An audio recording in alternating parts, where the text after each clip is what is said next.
On leur a vendu la lagune de Thau comme un exemple de gestion intégrée en Méditerranée. Des parcs conchidicoles, des petits ports de pêche et de plaisance, mais aussi du thermalisme.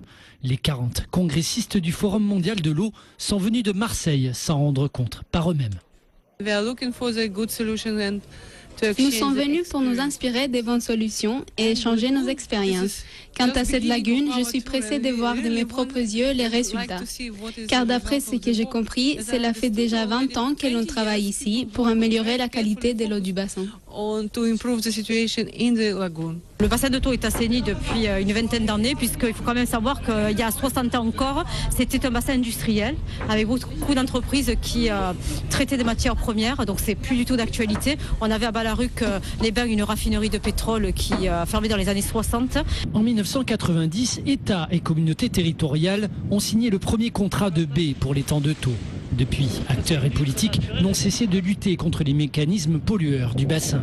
Preuve de l'amélioration de la qualité de l'eau, les hippocampes en dénombrent aujourd'hui 5000 dans la lagune. Pourtant, avec 30 millions de mètres cubes d'eau par an, issus du ruissellement des ruisseaux, la lagune de Thau n'est pas à l'abri de pollutions diverses. L'an dernier, les 600 exploitations conchidicoles ont dû arrêter la commercialisation de leurs coquillages pendant près de 6 semaines. L'eau, pour nous, est une problématique.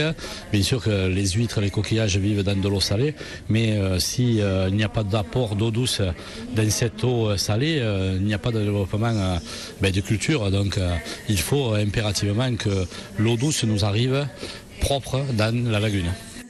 L'enjeu de la journée, signer un contrat de gestion intégrée où 500 millions d'euros seront débloqués pour effectuer des travaux sur le bassin versant de la lagune de Thau.